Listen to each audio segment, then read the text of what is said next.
Good morning, everyone. Thank you for joining us. Before we get started today, I'd like to make sure that on behalf of Gwen, my wife, and the Lieutenant Governor, that we express our thoughts and prayers to the President and the First Lady, that they get the best care and a speedy recovery on their news on COVID-19. We certainly stand with them, and I think here in Minnesota, with over 2,000 of our neighbors who have died because of COVID-19 and 100,000 confirmed positive cases, we understand how serious this can be, and that getting a test and getting diagnosed and getting the proper treatment is absolute key. So thank you for that.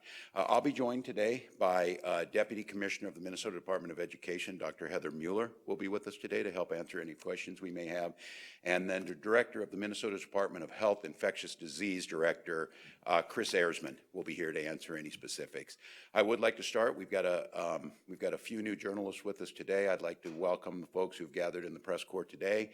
And make note once again that the foundational piece of our democracy is a free and vibrant press, that the press is the defenders of democracy, and that by being here and making sure that, that questions are asked and answered, and that transparency in government is the rule, not the exception, we get better answers, better results, and our democracy thrives. And so with that, I would open it up for questions to start with.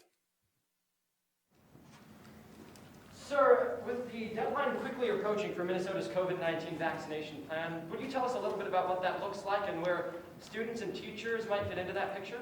Yeah, thank you for this. I'm going to have Chris Erzman come up, but I do want to note, and Chris won't do it herself, so I will do it.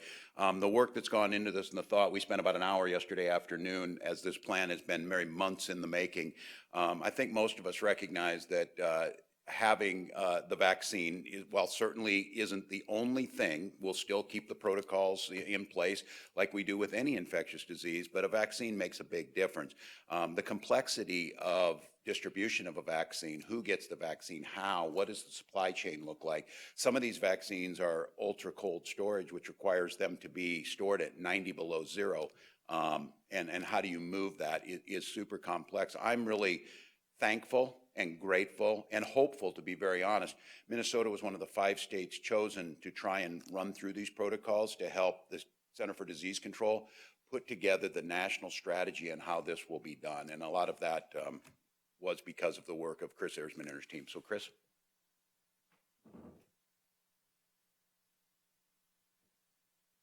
Thank you, Governor Walz. And so I'm Chris Erzman, and I'm the Director for Infectious Disease at the Minnesota Department of Health. And we have been working, states have had actually mass vaccination plans for a pandemic. We have those kind of on the books, and then when something happens, obviously we have to retool those. And to your question about, well, how would students and teachers fit in? The way that this structure works is that obviously when vaccine first becomes available, it will most likely be in limited supply. And so that vaccine will be directed toward critical infrastructure, individuals who are potentially at highest risk because of their jobs, so very likely healthcare workers. So when vaccine first becomes available, we will be very, very targeted in our approach to providing that vaccine. But shortly after that, we'll be moving then from that very targeted group to a broader group that would be, individuals who are at highest risk for complications of flu. That's what I usually talk about this time of year, COVID, or also individuals who are in those critical sector essential service jobs. And we'll be looking to the federal government to provide sort of the overarching framework for that. And then we have the opportunity to take what the guidance that they provide to us, because they will be letting us know, okay, what groups will be in the highest risk and or highest priority. And as I said, we think that healthcare is going to be in that first group. And then once that's provided to us, we will take that and really make it appropriate for Minnesota. We think that students and teachers are obviously a really important group, both because of the role that schools play in our society and the importance of education. So we'll be looking to see what the federal government tells us about that. But certainly we recognize that important role, and I think that will be part of the conversations when they're talking about prioritizing. But in Minnesota, we will look to that federal guidance and then look at how we can make it practical for Minnesota. I hope that answers your question. Thank you. Anyone else?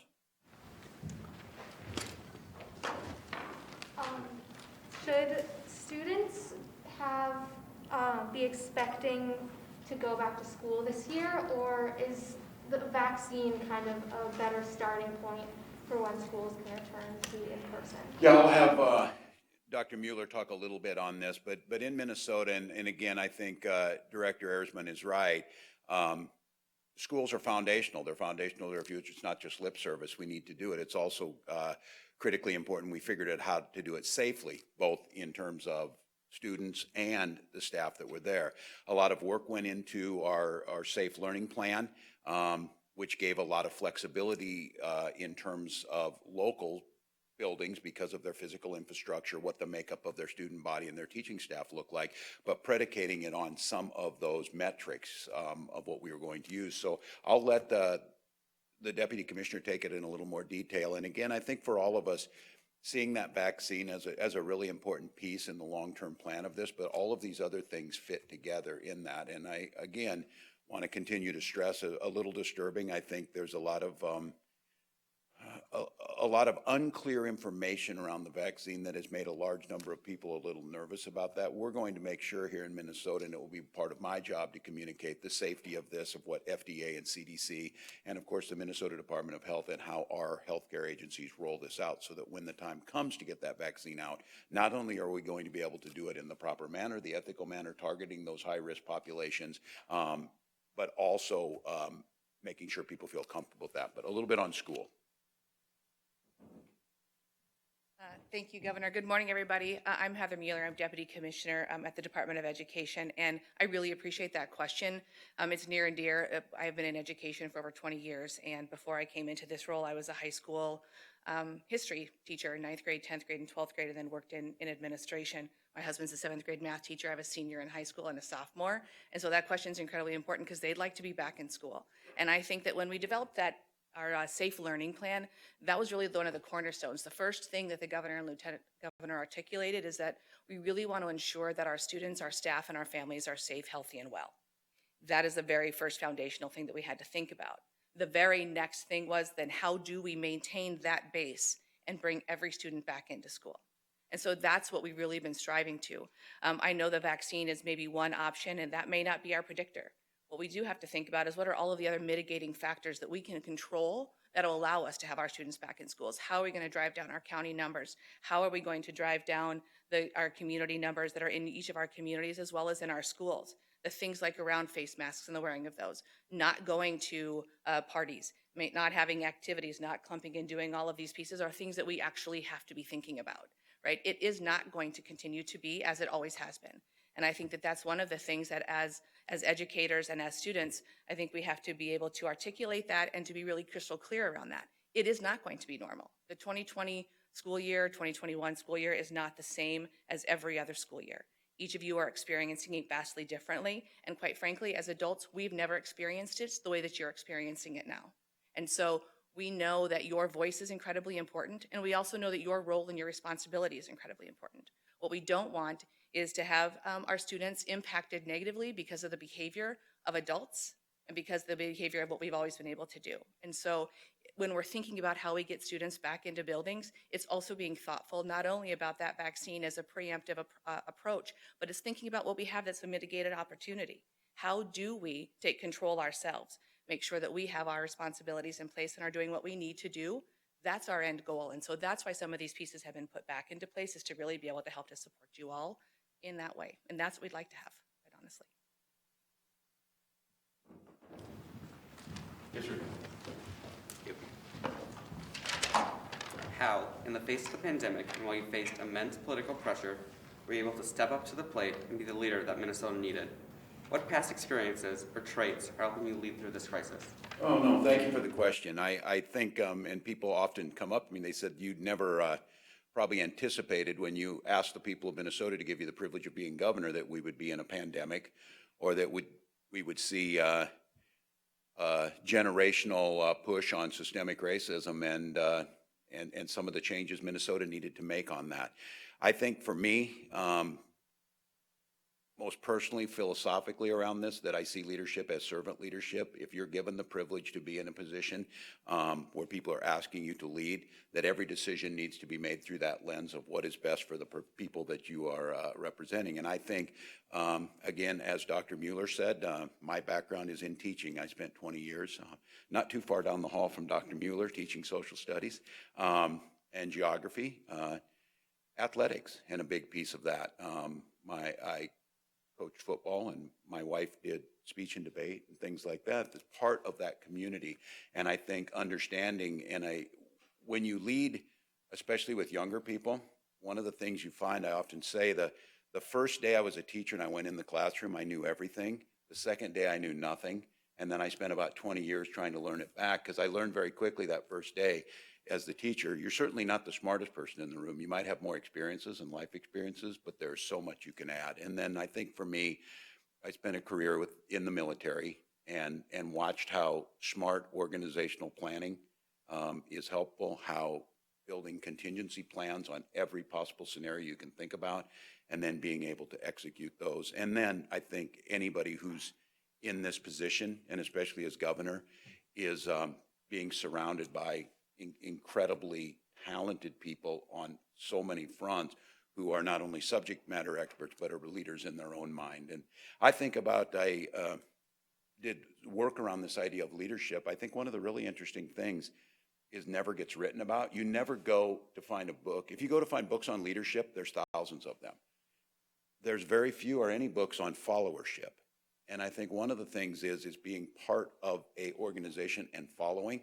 And what I'm seeing during like COVID-19, the ability to be able to empower people to make some of their own decisions and how our own decisions impact others has been something that I'm still trying to learn on. So I think that we're all products of our past experiences, but I think the idea that I would make the case for is if we can find common goals and share them and surround ourselves with people who share in that goal, that it is about servant leadership, you get better outcomes. But I will be very candid. I would have never anticipated a 100-year pandemic. But I think leadership it's incumbent upon leaders to be prepared, and you deal with the situation you're given. You don't get to wish things would be different. You don't get to hope things would be different. Those things are powerful, and we can look to another day. We often say hope's the most powerful word in the universe, but it's not a plan. So I think planning is the biggest piece. Yes, ma'am. As schools return to hybrid and in-person models without a vaccine, what's something that you want students to understand? Wow, that's a great question.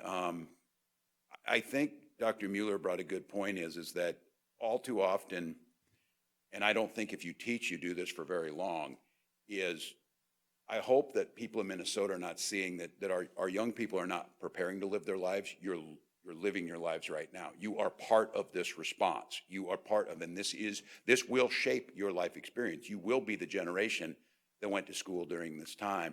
And I think what I would hope is that always we are focused on your health, your safety, and your well-being. And that well-being piece means we would all be much better if we didn't have to do this, if this virus wasn't putting us at risk, and we could be doing things like we used to do. The thing I would say is some of the things we used to do, they were not working. And we did them just because that's the way we did it. So I think the message I would say as we move through these, live in the moment of this experience. Understand that question that got asked earlier, each of you are leading. One of you will be standing here. You will be sitting in these seats. You'll be asked to lead across this state and country. Is take what you're learning from this moment and see that as the positive that you're getting. It breaks my heart, and I'd say I did it for 20 years. Friday nights in the fall were the greatest times of my life. I loved going out there and coaching football and being out there on a cool fall night, and it really mattered. Well, as the deputy commissioner said, it can't be that way right now, but that doesn't mean there aren't things that we're taking away from this, or learning that we're taking away from it, or ways that we can go forward. So I just want to be very clear, and I know how hard this is. You're being denied some of the things that every class came before you was able to do. It's changing your life in ways that are at times inconvenient, at other times absolutely horrific. And for some of you may have already been touched by this thing. You may have lost a loved one, or someone else might be, or someone who's had this. So my hope is, and I guess the lesson that I would wish you would take away from this is, you are going to come out of your high school experience and this year with experiences that no one else has ever had. And I think taking those and turning it into a strength is something that makes me look to the future. The thing that keeps me positive all the time is that I feel very comfortable about your generation. We see it that the incidence of bullying of one another is down to a time that we've never seen it like that. The incidence of public engagement is higher than it's ever been. Your volunteer rates are higher than any other generation. When your parents or your grandparents say, in the old days we did this, they're not telling you the way it is. Your generation is performing on levels that are higher on all those measures. And so I hope that in the midst of this, you're seeing this, that is going to be, it's going to form who you are, but there's going to be the positives that come out of this too. As somebody representing the South Minneapolis community, there's a large movement around how Minneapolis and Minnesota should be handling people experiencing houselessness right now. And I'm curious how kind of the intersection of COVID hitting impacts Minnesota's ability to give those types of resources to our homeless population. Yeah, well, what we've seen early on, and this is Lieutenant Governor Flanagan in the first few days of COVID, and recognized this, I think, as an Indigenous woman. People were saying, boy, COVID's the great equalizer, and she said it is absolutely not. It is going to expose these deep divides, whether they be educational achievement amongst our communities of color, or if they're going to be social and economic differences. And Minnesota was always dealing with this unsheltered homelessness issue. We were already dealing with a large number of people displaced, and there is numerous issues. And when I first became governor in the spring of 2019, there's an advocate, Monica, who has been working around homelessness and these issues, unshelteredness, for a long time. And she said, you have to understand deeply what this is. She said, I think you understand somebody's homeless. She said, you know how they get there? You know how they typically get there? So we went and spent several nights under underpasses. We pulled up chairs, and we sat and listened to people and talked to them. And the path to people getting there was so varied. The need, you could see, was ever increasing. And so for Minnesota, of prioritizing this pre-COVID, we were very focused on it. It is a resource issue, that it needs to take money to be able to do this, but it's also a coordination issue to make sure the services that keep someone, putting someone in housing without the supports, whether it is a chemical dependency issue, whether it's a work training issue, whether it's an abuse issue, whatever it might be that force someone to be in that position. If you don't deal with that, all you're doing is prolonging when they will be unsheltered again. And so I think in Minnesota, and what COVID has done for us, every morning at 9 o'clock, I get a briefing from all the different places. First, the Department of Health comes on, Department of Economic Development. These folks all talk about it, but there's a group on there of folks in need and homeless that work together, high-risk populations. And what I don't think has been done, probably both governmental-wise and private sector-wise, is COVID has forced us to work across interagency lines that we never have done before. So I think having the infectious disease expert in the room with the Department of Education expert, in the room with the housing authority folks, in the room with the mental health counselors, those are things that we think about, how can we be more effective? So I think what you'll see is partnership. These are hard, some of the hardest conversations I have. For example, the Wall of Forgotten Natives, when we move folks. These encampments that some people might drive by and wonder why they're there and all of that, or why would people want to do this. One is they don't want to have to do this, but the other thing is many people are finding a sense of community in these that they don't have anywhere else. They're not part of a broader community, that sense of belonging, the sense that what you can be. I was at a St. Anne's homeless shelter where the private sector and the state partnered together. There's children that are homeless trying to go to second grade in a distant learning environment. Well, how do you distant learn when you have no home? How do you distant learn when you have no access to a computer? How do you learn when, even if you have those things, you don't have access to a safe place where you can be there? So those are things that we're focusing on and partnering on to make sure. And again, I would tell everyone, there's the moral aspect of providing safe housing, but there's an economic aspect that we cannot afford to let any of our citizens drop through the crack, because they are the ones that are going to be the drivers in the next economy. So we're prioritizing it. We're working across lines inside government. We're doing public-private partnerships. We're putting resources and asking the legislature to partner with us on resources. And then we're working back upstream to those issues that cause homelessness. And it is, and there are some incredible success stories when you get out there and see folks who are given an opportunity, but there's also a lot of heartbreak on how people end up unsheltered. Yes, ma'am. Wondering what concrete steps your administration is taking to combat voter suppression and ensure the integrity of the vote coming up on the November election? Yeah, thank you for asking. The question is about the integrity of the vote and voter suppression. If I just talked about the First Amendment rights there of freedom of speech, assembly, and the press, the way we reflect our democracy and the most precious right that we have, it's not a privilege, it's a right that everyone gets the opportunity to cast a vote, to know that that vote matters, that vote is secure. What we do know is in the state of Minnesota, we do this as well as any state in the nation. We vote at a higher rate than any other state, and our voter integrity is as strong as anywhere else. This idea that somehow voting by mail is some type of new or nefarious strategy is absolutely false. We've been voting by mail.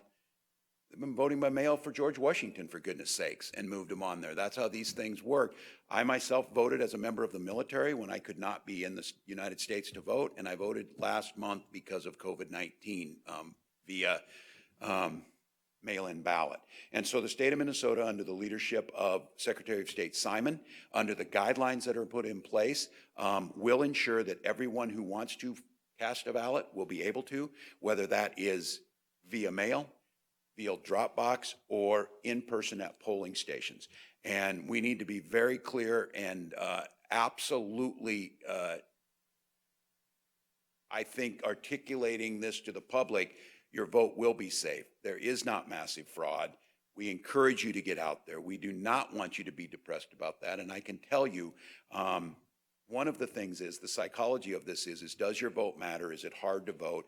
I've been saying for a long time, we need to think about how we do this. You know, why that Tuesday in November? Why that first Tuesday in November? Why not on Saturday when people aren't working and make it easier? Why does it have to be just that time? And that's the idea that we've gotten better at, expending this time, because the goal of this is to express your right to pick the people who are going to speak and make decisions that impact your life. And we want as many people to vote as possible. So here in Minnesota, I can assure you we're doing that. I signed on with 11 other governors to ensure folks that the integrity and the protections of those ballots is unwavering. We will make sure that in our states, at least those 11 other governors in the state of Minnesota, that everyone who can vote will be allowed to cast that vote. We'll encourage you to do so. I would just say to everyone, make a plan on how you're going to do it.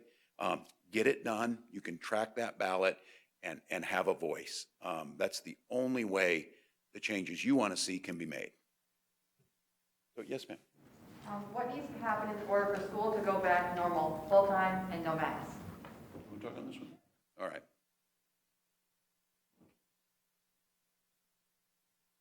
Thank you very much for that question. I think that what we need to be able to see is we need to see a decrease in the numbers. I think we need to see consistently in our partnership with the Department of Health is to really look at those case counts and recognize that over 2 incubation periods, which is 2 weeks each, so over a 4-week period, that we are seeing no increases in cases or no cases. And so I think that's one piece. And I'm going to be honest, I don't know that this year is going to be coming back without masks, right? And I think that we have to continue to be able to say that. It goes back to, I think, the notion that we talked about a little bit earlier is being thoughtful about the mitigation strategies. Not only do we want it to be eradicated, right, in our schools so that you can come back, we also have to keep it eradicated, right? It's not necessarily, it's all over in one fell swoop. And I think that that's something that we have to be able to recognize and acknowledge. And so our goal is to be in those mitigation strategies, to work with our Department of Health and recognize that that there are no increases in cases, that the Department of Health recognizes, and I know that Chris can probably speak to this as well, it really gives us the opportunity to be thoughtful about what does that mean for us. Obviously, we want you back in school. Like, that's where we know that we feel like we can serve you the best. We feel like it provides the best environments to not only support your academics, your social emotional learning, your mental health, your nutrition, and your physical health, right? In a number of instances, we really wrap our services around and ensure that we are meeting not only the needs of our students, but also the needs of our families. And so I don't know if, Chris, you'd like anything to add for that, but I think those are some of the pieces.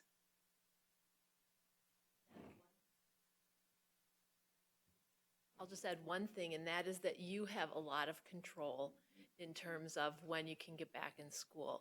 As Assistant Commissioner Mueller mentioned, we talk about these mitigation strategies, making sure that you're masking and that you're keeping that physical distance when you're getting together with your friends and avoiding large crowds. And unfortunately, we have heard of, parties that are being held and different things that really kind of undermine that.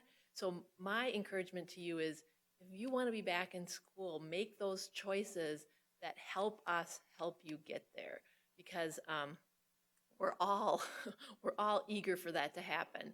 So that'd be my only admonition, is you can make a difference in that happening.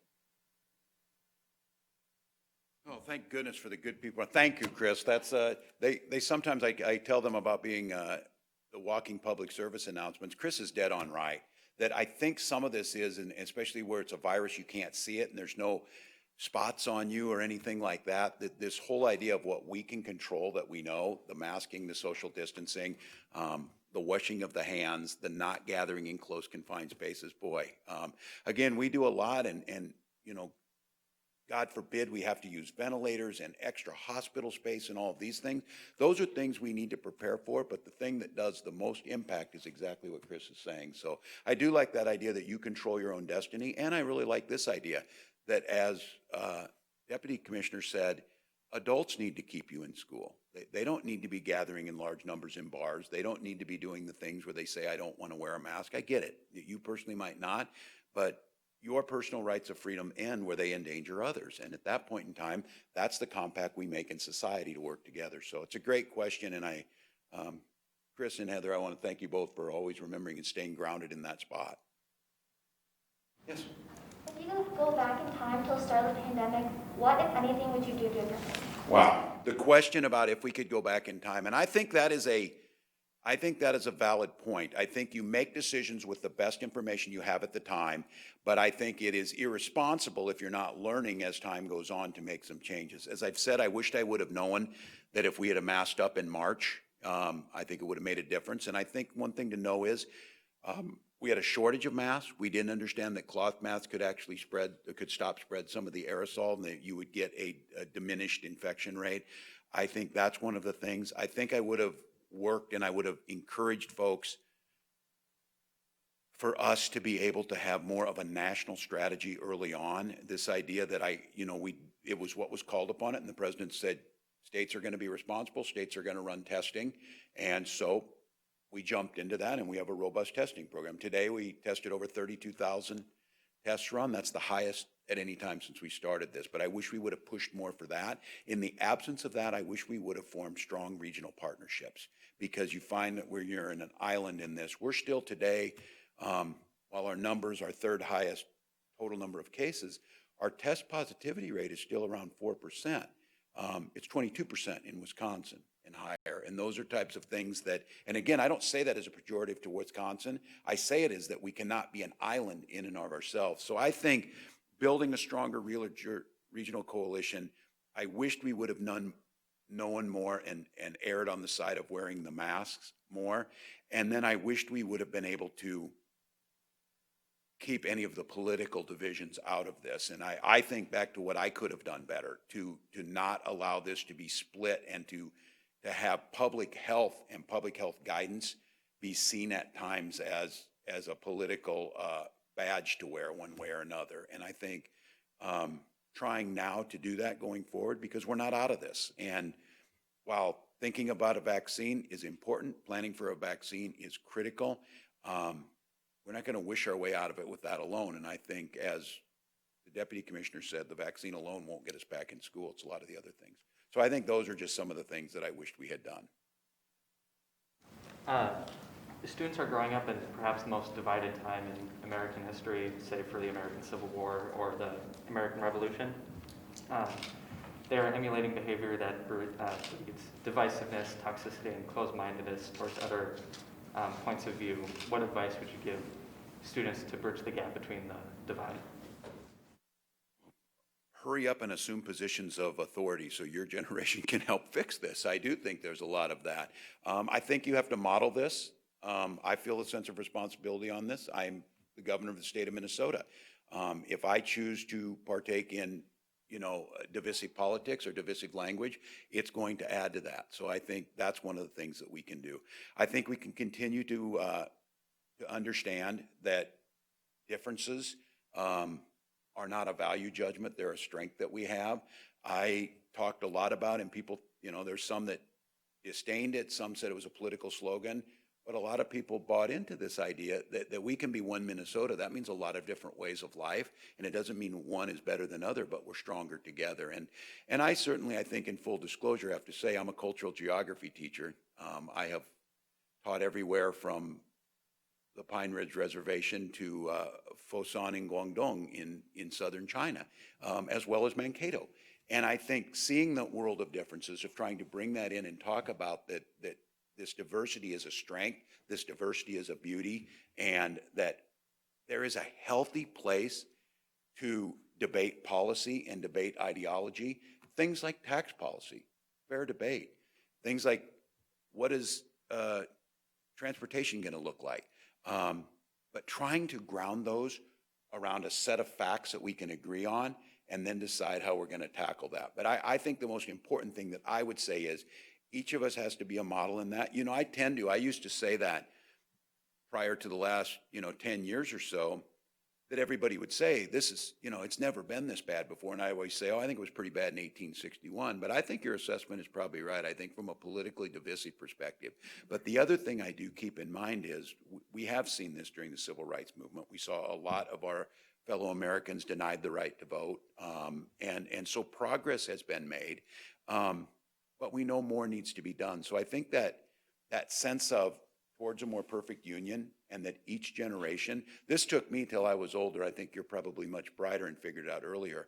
A lot of these debates and fights that we thought were settled have to be relitigated by each generation.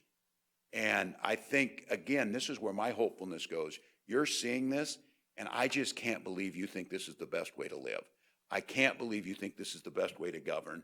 I can't believe you think that divisiveness and chaos is a model that society should be founded on.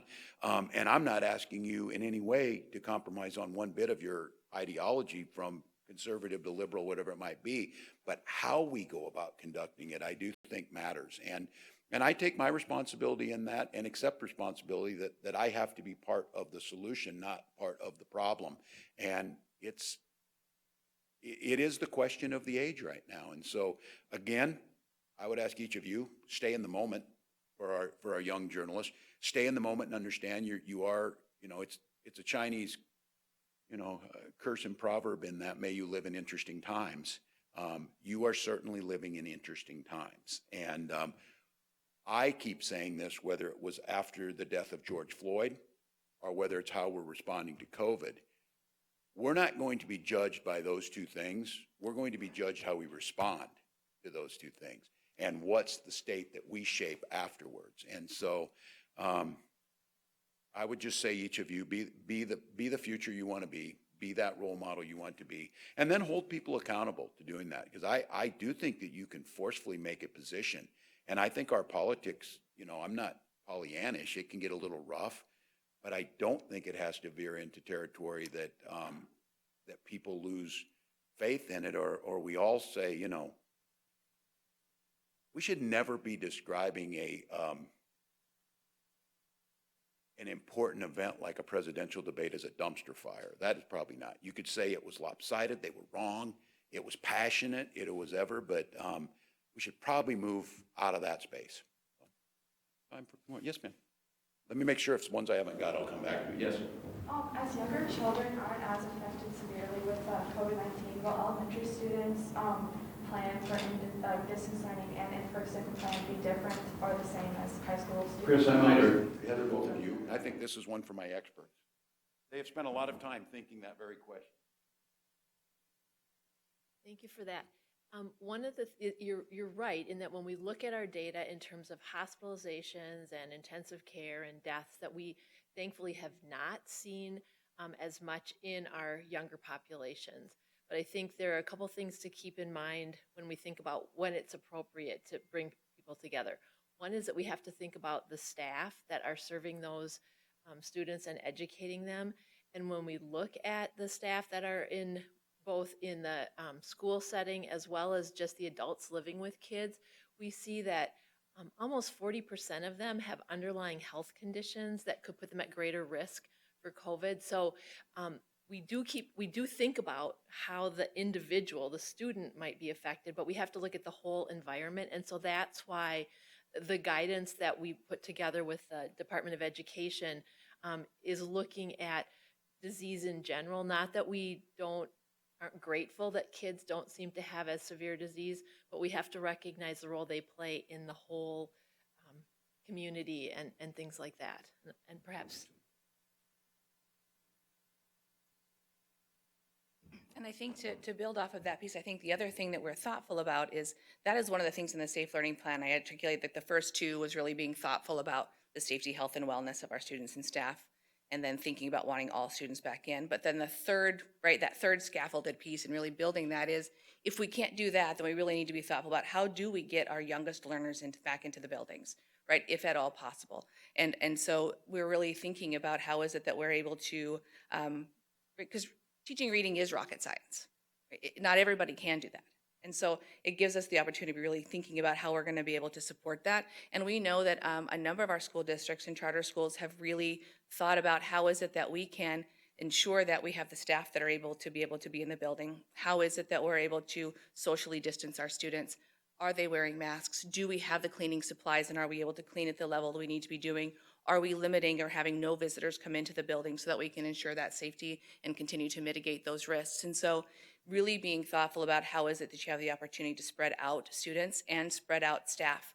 It's possible that they are eating their lunch in their classrooms and having those pieces, but some of those are the things that we need to do in order to have our students back into the building. And so that is kind of how we have worked in prioritizing that, is if we're not ready to have everyone back in, then we certainly want to strive to have our youngest learners back in.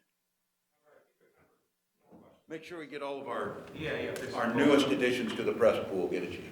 Yeah, make sure we get them. Minnesota is bordered by North Dakota, South Dakota, and Wisconsin.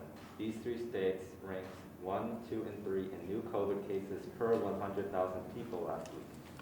My question is, should Minnesotans be worried about this, and what is Minnesota doing to make sure this doesn't affect our cases? Yes. I do think we should be concerned by it. It goes back to my point again, and this is not about crying over spilled milk. We should have had a national strategy. In an absence of that, we should have had a regional strategy. We've tried in certain places, and I mean, it's the nature of our federal style of governance that states do have a lot of their ability. Yes, because, you know, as a geography teacher, when I would teach younger kids, there's no line on the ground that says you can't cross here between our states. And we have a lot of folks working back and forth. We have governors that took different approaches, and far be it from me to be criticizing. I simply think I try and follow the guidance and try and put in policies that make a difference. And it is true that these states have high positivity rates. Now, one of the things, especially in the case of North Dakota and South Dakota, the blessing is they have low population densities. Minnesota, of course, at 5.7 million people, and the metro area being about 3+ million of that. That even differs in Wisconsin because the Milwaukee area is about 1.7 million. So we should be a little bit concerned about that. We're starting to see, obviously, some of the spread along the borders. And I recognize this too, that this was one of the things that was hard when I issued a order of closing bars or stay-at-home order. You live in Moorhead, and they don't do that in Fargo. Well, what do you think people are going to do? They go back and forth. What I did see last time I was in Moorhead, though, is people coming from North Dakota to shop in Moorhead because they felt that it was safer. So Yes, I think we should be concerned about it. Yes, I think we've seen how COVID hit the Northeast, moved to the South. People came back after summer. Now we're seeing hot spots in the Great Lakes and the Midwest area. Chris and her team were concerned. While our case positivity rate is one thing, we're also creeping up on the cases per 100,000. And something that's, again, I have been taught by the infectious disease experts, the community spread where we don't know where people get it. And I mean, you just think about, you walk up to one person, who did they talk to? Who did they talk to? And it's kind of exponential. So I'm afraid we're in that. And here's the real challenge about this. The concerns are, of course, the spread to more folks, but what takes us back to March, and while we're much better prepared than we were in March, is still a concern. Once that starts to happen, people are going to, of higher numbers, a percentage of those people, we started out saying it would be about 15% of people who got it would need hospitalizations, and out of that, probably about 5% would need ICU. We've gotten a little better at how we care for people, but it still is a fact they're going to end up in the hospital. And what our biggest fear is, we saw this in New York, we saw it in Italy, we saw it to a certain degree in Arizona in July, that the fear is how quickly this moves, that you overwhelm the healthcare system and people can't get the care that they need.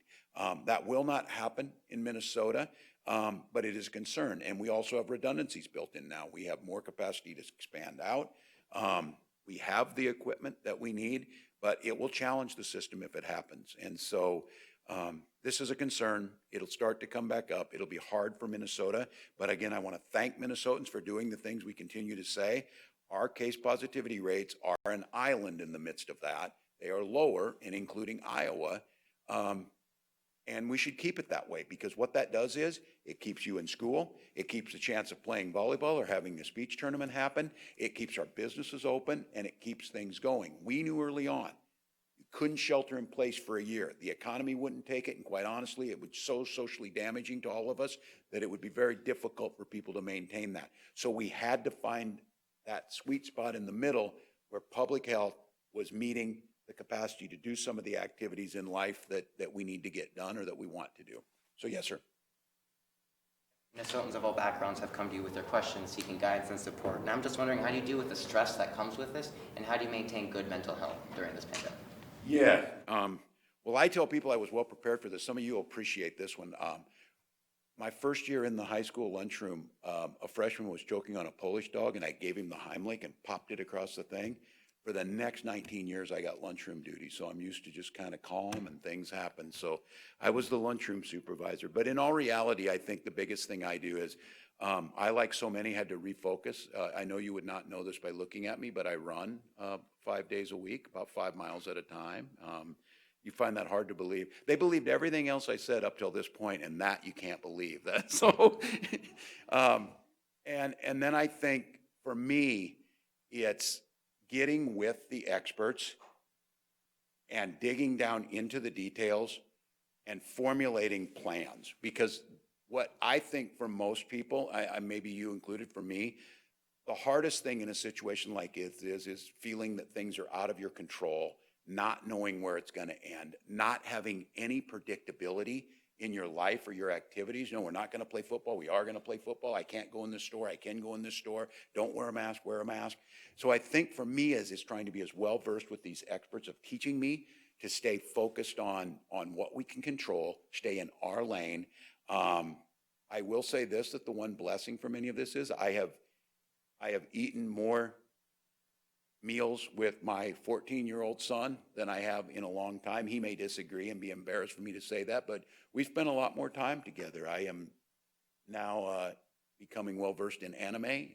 Who would have ever known I would need that? But I know the difference between Naruto and Attack on Titan, and so it's that part of it. So I think it's reconnecting. The thing that I have to tell you that I do miss, and I know you're in this too, the social aspects of what make life so enjoyable and that makes us so truly human, having that taken from us is just maddening, of being out. And I love the idea of being at crowds, like I said, on a Friday night or somewhere. So I think it's trying to focus on physical health, trying to focus on family, and then trying to control what we can control. that seems to be the best. Yes, ma'am. Another one? Okay. And then, is there any misconceptions that you believe that students may believe that you would like to clear up? Misconceptions, like on COVID. Not that I am a runner. You weren't going back to that. Okay. You clear that one.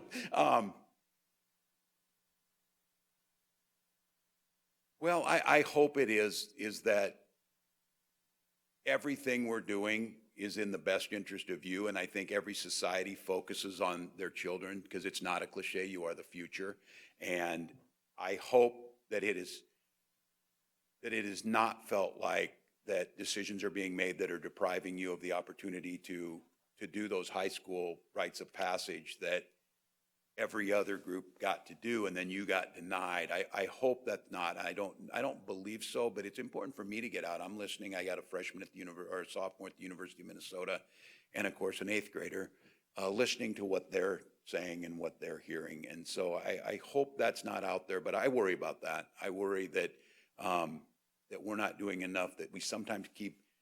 Again, it was good to hear. Deputy Commissioner reminded me as she talked about her family and her time in that classroom. This isn't just about numbers. This isn't just about infectious disease. Chris talks about her family, talks about what it means for families. And I hope we start to see everybody as an individual. And going back to this question about the division and some of that, I would hope people come with a compassionate and kind heart for everybody. And that includes elected officials, that they have families, they have kids out there, they're trying to get this right. And for the young people, I hope you know that's true. And whether that is not out there or not, I hope you feel that. So, Teddy? Any of the journalists who joined us today would like their picture with the governor, I'm going to set this up quickly. So, Governor. Now, for the journalists who are here, we are breaking that barrier for 2 seconds here with our journalists, and then they're stepping back into it. Right. Fair enough. A photo in your capacity as a Minnesota student with the governor, you're welcome to do so. So, Governor, I'm Are we going to come back to then to our yeah, and then the rest of the press pool? Bring the governor back to the back of the room so we can just flip cameras around and do a quick gaggle back here. Governor, I'm going to have you stand on this side of the podium, and then in order, so starting at this end of the table, get some circle social through. So you're first, and then Nicholas, I'm going to have you take the photo. Okay, I'll take a photo on